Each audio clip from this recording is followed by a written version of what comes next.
अस्सलाम वालेकुम नाजरीन, एंटीक पाकिस्तान में आप सबको खुश आमदीद। नाजरीन, इस वक्त मेरे साथ मौजूद हैं अली अकबर भाई, जो कि महकमा 1112 में मुलाजम है, और आज हम इनसे सीखेंगे कि जो इब्तदाई तिबी इमदाद है वो कैसे दी जाती है। ख़ास तौर पर अगर अल्लाह न करे हम में से किसी के साथ भी रोड पर कोई हादसा पेश आ जाए, या किसी को स्नेक बाइट कर ले, या किसी को कोई इलेक्ट्रिक शॉक लग जाता है, तो हम उस इंसान को या अपने आप को किस तरह इब्तदाई तिबी इमदाद दे सकते हैं। लेकिन इससे पहले अगर अभी तक आपने मेरा चैनल एंटीक पाकिस्तान सब्सक्राइब नहीं किया है तो उसे सब्सक्राइब भी कीजिए, लाइक भी कीजिए और बेल आइकन को भी प्रेस कीजिए ताकि आपको मेरी हर आने वाली नई वीडियो की अपडेट मिल सके।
डिस्कस करना है कि किन इमरजेंसी में आप कॉल कर सकते हैं।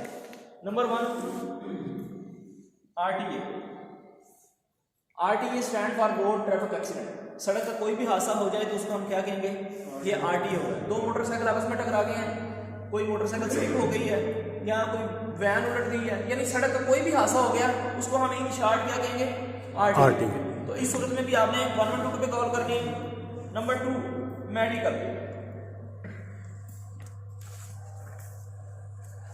मेडिकल में कौन सी इमरजेंसी आती है? कोई भाई अगर थोड़ा सा शेयर कर ले। मेडिकल में कौन सी इमरजेंसी आती है? अगर किसी को शुगर लेवल किसी का बढ़ गया है, किसी का लो हो गया है, किसी का ब्लड प्रेशर बढ़ गया है, लो हो गया है, किसी की किडनी में पेन है, गुर्दे में शदीद दर्द है जो उससे बर्दाश्त नहीं हो रही, पेट में शदीद दर्द है जो बर्दाश्त नहीं हो रही, हाई फीवर है, बुखार बहुत ज्यादा हो गया है, डिलीवरी केसेस हैं, आपको पता उसमें एक नहीं 2 जानों को खतरा है, माँ को भी और बच्चे को भी। तो इस सूरत में भी हमने 112 पे कॉल करनी है। इसके साथ साथ अगर किसी को हार्ट अटैक हो रहा है तो फिर भी हम 112 पे कॉल करेंगे। नंबर 3 है पॉइजनिंग केस। पॉइजनिंग क्या होता है? Suicide attempt. किसी ने कोई जहरीली चीज खा ली है या पी ली है तो उसकी जान को खतरा है, तो फिर भी हम 112 पे कॉल करेंगे। नंबर 4 है स्नेक बाइट। अगर सांप काट ले तो इंसान की जान जा सकती है। आपने न्यूज़पेपर में पढ़ा भी है, टीवी में देखते हैं या सुनते हैं तो फलां को सांप ने काटा था वो मर गया। तो इस सूरत में भी हमने 112 पे कॉल करनी है। Number 5, fire. आग लग गई है आपके किचन में, किसी मेल को, फीमेल को या किसी बच्चे के कपड़ों को आग लग गई है, आपके घर में, ऑफिस में, किसी भी जगह पे आग लग गई, आप समझते हैं इसमें हमारा नुकसान है, तो फौरी आपने क्या करना है? 112 पे कॉल कर देनी। ये वो मेजर इमरजेंसीज हैं जिसमें इंसान की जान जा सकती है। अब किस सूरत में कॉल नहीं करनी?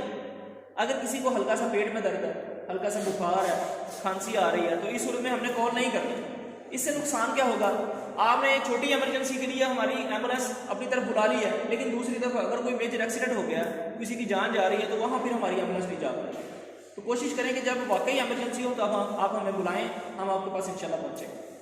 लेकिन अब ये जो सेशन करवाने का हमारा मेन मकसद क्या है कि 112 पे कॉल करने वाला काम एक छोटा बच्चा कर लेता है, उसको पता है इमरजेंसी हो गई तो पूरी 112 डायल कर दिया।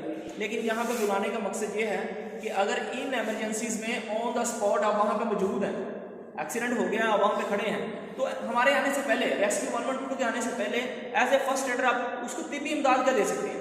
हमारे हाथ खाली हैं, कुछ भी नहीं है हमारे पास, फिर भी हम किसी की लाइफ सेव कर सकते हैं। लेकिन उसके लिए थोड़ा सा आपको फोकस करना पड़ेगा, ज़रा सारी बातें ध्यान से सुननी पड़ेंगी। वन बाई वन हम सब सारी चीज़ों को डिस्कस करेंगे।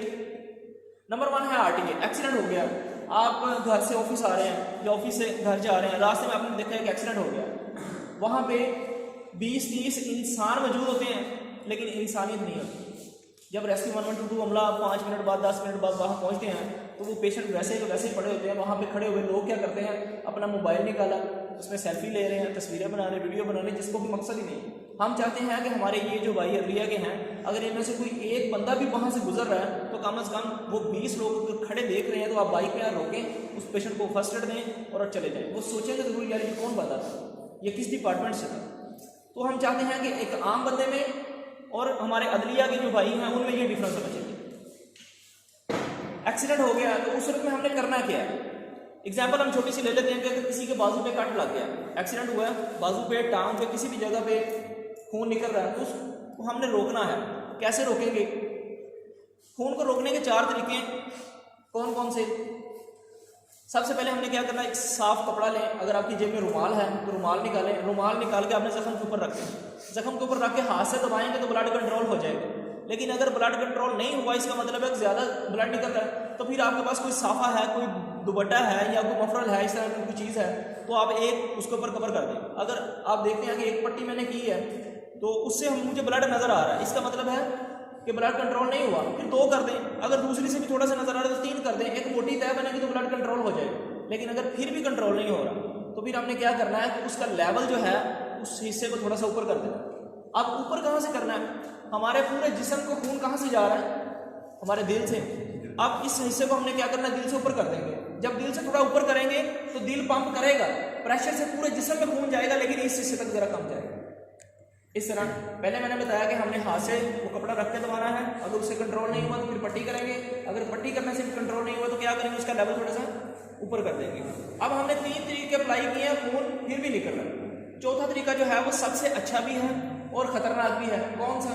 कभी आप डॉक्टर के पास जाएं, उसने आपकी वेन में, आपकी नाड़ में इंजेक्शन लगाना, तो क्या करता है, यहाँ पे एक पाइप सा बांध देता है, ऐसे करता है। जब पाइप बांधता है तो हमारी खून की सारी नालियाँ प्रेस हो जाती हैं, दब जाती हैं, तो आगे जो वेन्स होती हैं, खून की नालियाँ ऊपर आती हैं, वो आसानी से डॉक्टर है, नर्स है, इंजेक्शन लगा लेते हैं। फिर हमने यहाँ पे क्या करना है, कोई भी आप पाइप ले लें, रस्सी ले लें, जो आपके गले में रिबन मैं देख रहा हूँ, आप वो यूज़ कर सकते हैं। जख्म से थोड़ा सा पीछे आप जोर से उसको बांध दें, जैसे ही बांधेंगे खून की सारी नालियाँ बंद हो जाएंगी, खून आगे जाएगा नहीं।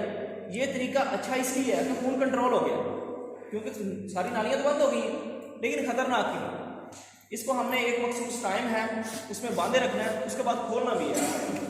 अगर मैंने उस पेशेंट को 10:15 में बांधा तो जैसे ही 10:30 हो जाएंगे मैंने इसको खोल देना। इसका मतलब मैंने कितनी देर के लिए उसको बांधा? 15 मिनट के मैंने बांध दिया। अगर आप अपने मरीज को वारबटन से या मंडी फैजाबाद से ननकाना लेके आए तो 15 मिनट में पहुंच जाएंगे?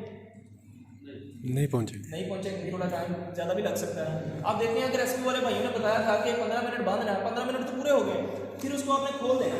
खोलना कितनी देर के लिए? सिर्फ 5 मिनट के लिए। 15 मिनट बांधे, 5 मिनट खोल दें। अब आप सोच रहे हैं कि जैसे ही खोलेंगे फिर से खून निकलना शुरू हो जाएगा। 5 मिनट उसका थोड़ा सा ब्लड वेस्ट होगा, लेकिन उसका आगे वाले हिस्से में एक दफ़ा गर्दिश हो जाएगी खून की। अगर हम उसको 15 मिनट से ज़्यादा देर तक बांधे रखें तो उसका आगे वाला हिस्सा पैरालाइज हो जाएगा, उसका आगे वाला हिस्सा मफलूज हो जाएगा। जैसे अगर किसी को फालिज हो तो आप देखें तो उसका हिस्सा सारी जिंदगी साथ ही रहता है लेकिन काम नहीं कर पाता। ये ना हो कि खून कंट्रोल करते करते आप उसका आगे वाला हिस्सा पैरालाइज करें। तो इस चीज़ को भी हमने नोट करना है। जैसे 15 मिनट हो जाएंगे, 5 मिनट के लिए खोल दें, तो 5 मिनट कंप्लीट हो गया, अगर आप देखते हैं हॉस्पिटल नहीं पहुंचे अभी, तो फिर दोबारा 15 मिनट के लिए बांध दें। तो ये काम हम बार बार करते हुए उसको हॉस्पिटल ले जाएं। तो ये है तरीका खून को कंट्रोल करने का। अगर इसके बाजू पे, टांग पे, जिस्म के किसी भी हिस्से पे खून निकल रहा है तो इस तरह हम उसको मैनेज कर सकते हैं। अगर घर में छोटे बच्चे हैं, गिर जाते हैं, उनको चोट लग जाती है, तो इनमें से कोई भी तरीका आप अप्लाई करेंगे तो उनका ब्लड कंट्रोल हो जाएगा। अब अगर खुदा न खासा एक्सीडेंट का कोई पेशेंट आपको मिलता है या आपके कोई लड़ाई झगड़ा हो जाता है, किसी को चाकू छुरी को ऐसी चीज़ लग जाती है, ब्लीडिंग हो रही है, तो कंट्रोल कर लेंगे? मुश्किल तो नहीं है? नहीं। उसके बाद हमने डिस्कस करना है मेडिकल का। मेडिकल में हम बताएंगे सिर्फ हार्ट अटैक को। अगर ब्लड प्रेशर ज़्यादा हो जाए या लो हो जाए, उसमें टाइम हमारे पास होता है, हम पेशेंट को इजीली हॉस्पिटल ले जा सकते हैं। लेकिन सिर्फ एक हार्ट अटैक ऐसी एमरजेंसी है जिसमें बहुत जल्दी हम हॉस्पिटल नहीं पहुंच सकते। उस पेशेंट की हमने उसी वक्त फर्स्ट एड करनी है। ये बंद कर लेगा। हार्ट अटैक अगर किसी को हो रहा है तो हमें कैसे पता चलेगा? पहले तो ये था कि 40 साल से जिनकी एज ज़्यादा थी उनको हार्ट अटैक होता है, लेकिन अब जो रेशियो है वो 30 साल से ज़्यादा है। जिनकी एज 31, 32, 35 या 40 आगे 50, 60 जितनी भी है उनको हार्ट अटैक हो रहा है, यानी 30 से स्टार्ट हो गया। और मेरा ख्याल है हमारे इस हाल में जितने भी हमारे दोस्त बैठे हैं सारे तकरीबन 30 के तो हैं, कोई एक कम भी होगा। तो इसका मतलब है कि आप जितने भी कोलीग का खुदा न खास्ता किसी को भी हार्ट अटैक हो सकता है। अगर हार्ट अटैक हो रहा है तो हमें कैसे पता चलेगा? कोई भी ऐसा पेशेंट जो आपको बताए कि मेरे बाएं बाजू में नीचे से ऊपर दर्द ऐसे मेरे जबड़े की तरफ जा रहा है, आप उससे पूछे क्या हो रहा है, अगर वो बताए कि मेरे दर्द है ना नीचे से हाथ से शुरू होकर मेरे जबड़े की तरफ जा रहा है और अपने चेस्ट पे इसी तरह दिल पे हाथ रखा हुआ है, तो कन्फर्म हो गया कि इसको हार्ट अटैक हो रहा है। अगर आप देखें कि किसी की टांग में दर्द, उसने टांग को पकड़ा होता है, किसी के सर में दर्द, सर को पकड़ा हुआ है, अगर दिल पे दर्द है तो उसका ऑटोमेटिकली हाथ दिल पे आएगा। अब हार्ट अटैक होता क्या, किसको कहते हैं हार्ट अटैक?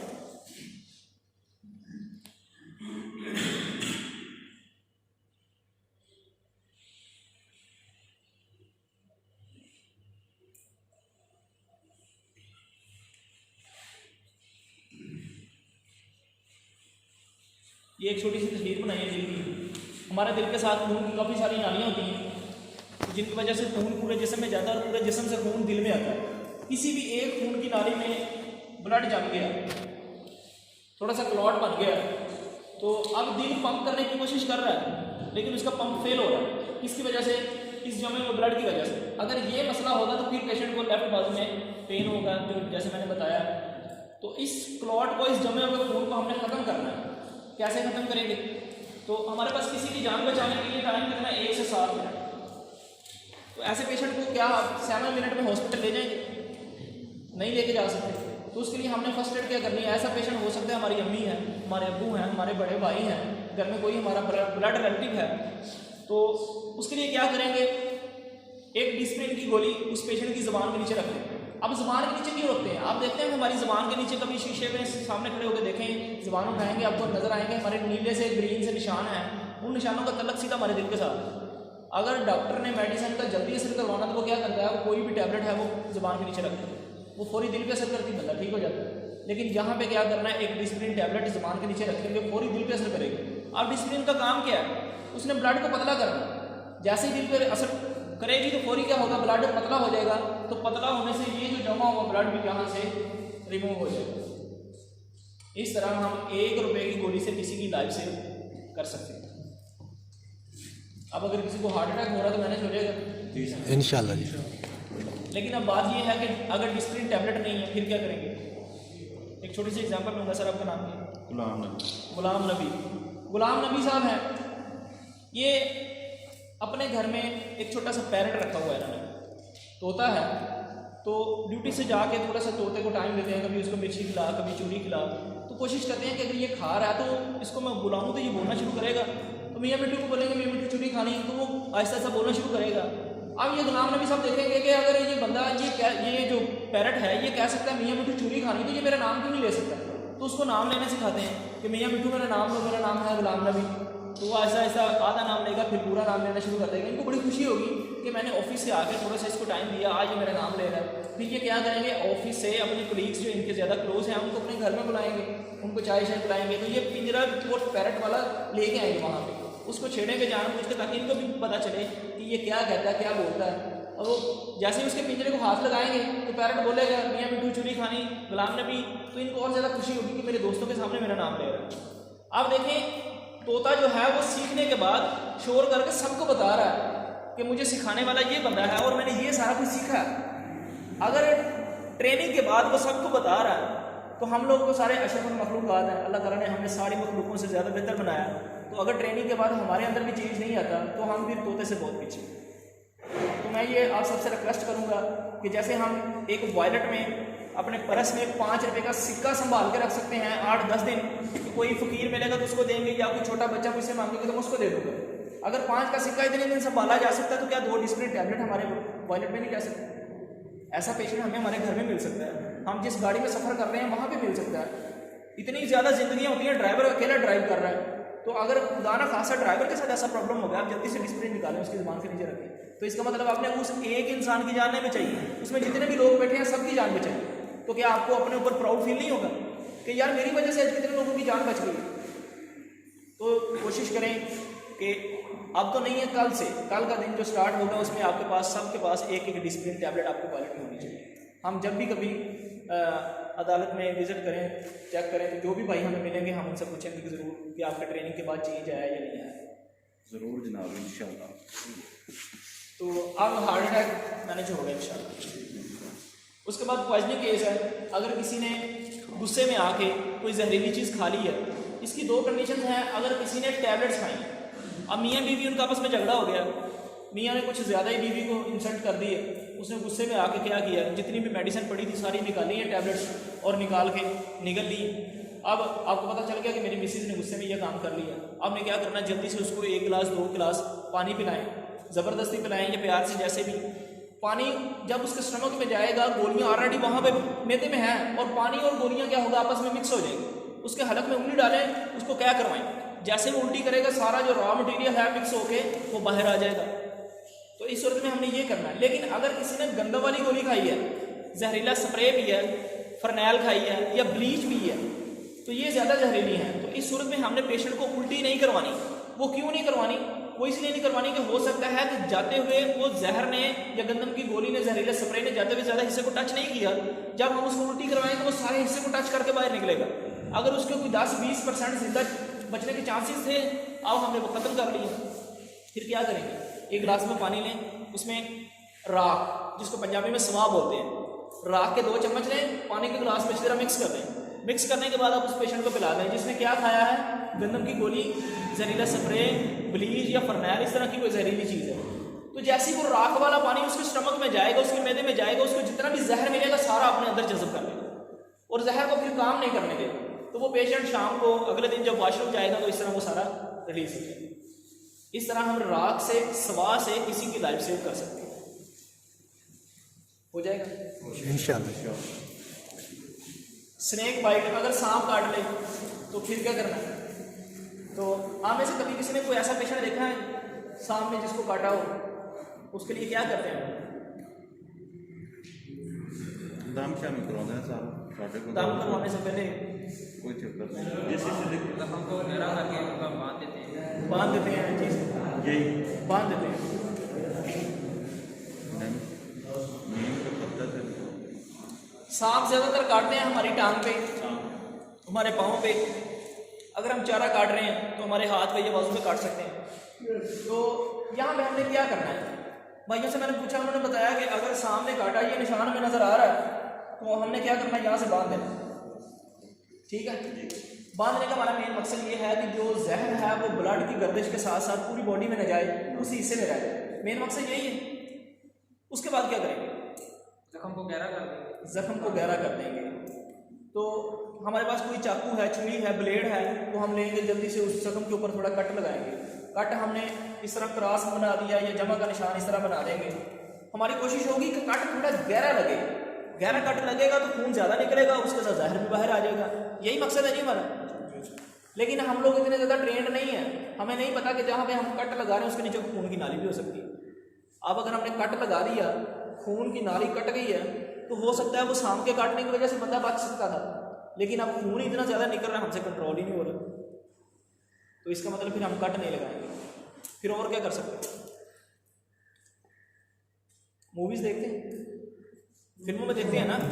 अगर वो 2 दोस्त हैं या लड़की लड़का कहीं जा रहे हैं, तो रास्ते में एक को सामने काट लिया तो दूसरा उसी से को शक करता है, चूसता है। तो चूसने से, अब यहाँ पे सामने काटा तो यहाँ से अगर मैं चूसूंगा तो चूसने से कोई फोर्स लगती है, जोर लगता है, तो वो जहर बाहर आता है। लेकिन इसका एक नुकसान है, वो क्या? आपको नहीं पता, आपकी ज़ुबान के साथ, आपके लिप्स के साथ, आपके दांतों के साथ छोटी मोटी इन्फेक्शन है कि वहाँ पे कोई मसला बन सकता है। एग्जाम्पल हम ले लेते हैं कि ब्रश करते हैं या मसवाक करते हैं, जब हम थूक बाहर फेंकते हैं हमें थोड़ा बहुत खून नजर आता है। वो खून पता नहीं कहाँ से आ रहा है, राइट से आ रहा है, लेफ्ट से आ रहा है, हमें ये नहीं पता होता। इसका मतलब अंदर इन्फेक्शन है। अगर हम वहाँ से शक करें कि जहर बाहर आएगा, लेकिन वो हमारे कट के लिए हमारी बॉडी में चला जाएगा, फिर वो पेशेंट बच जाएगा, हम नहीं बचेंगे। इसका मतलब फिर हम ना तो कट लगाएंगे, ना ही उसको शक करेंगे, चूसेंगे। फिर करेंगे क्या? एक डिब्बे में पानी लें, डिटॉल लिक्विड देखा सबने, डिटॉल जो पानी होता है उसके 2-3 ढक्कन पानी में इस तरह मिक्स करते हैं। मिक्स करने के बाद आप उस हिस्से में डालते हैं जहाँ पे सांप ने काटा है। अब डिटॉल को जितना भी जहर मिलेगा, जितने भी जरासीम मिलेंगे, उनका असर कम हो जाएगा। लेकिन अब सवाल ये भी है कि डिटॉल मिलता ही नहीं है, हर घर में नहीं भी होता, तो फिर क्या करेंगे? आप किसी भी घर से, किसी दुकान से, ऑफिस से साबुन लेने, सर्फ ले रहे हैं, उसको पानी में इस तरह मिक्स कर लें, एक झाग की तरह बना लें, तो आप साबुन सरफ वाला पानी उसके ऊपर डाल सकते हैं। यानी जो काम डिटॉल वाले पानी ने करना है, आप वो साबुन सरफ वाला पानी भी वही काम करना है। तो इस तरह हम उस पेशेंट के जहर के असर को कम करते हुए हॉस्पिटल ले जाएंगे। ये काम हमने तब तक करते रहना जब तक रेस्क्यू वाले आपके पास नहीं आ जाते या आप खुद उस पेशेंट को हॉस्पिटल ले जाते। सांप काट ले, बिच्छू काट ले, बावला कुत्ता काट ले, तो इस सूरत में हमने यही काम करना।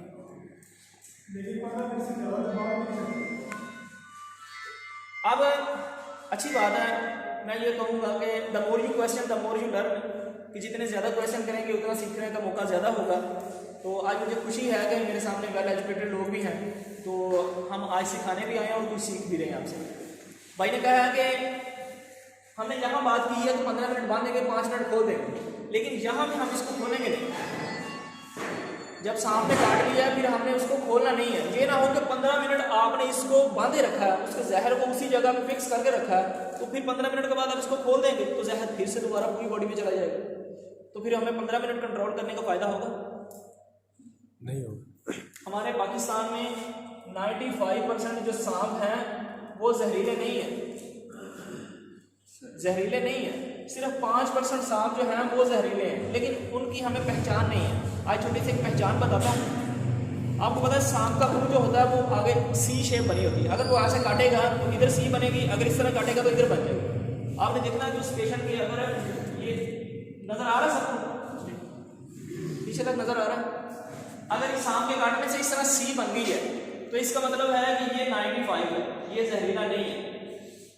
लेकिन अगर इस सी के साथ उसके सेंटर में 2 ये दांत नजर आ रहे हैं, ये वाले, तो इसका मतलब है ये 5%, ये ज्यादा जहरीला है। ये थी नाजरीन मेरी आज की वीडियो। अगर ये मेरी आज की वीडियो अच्छी लगे तो इसे लाइक कर दीजिएगा। अल्लाह हाफिज़।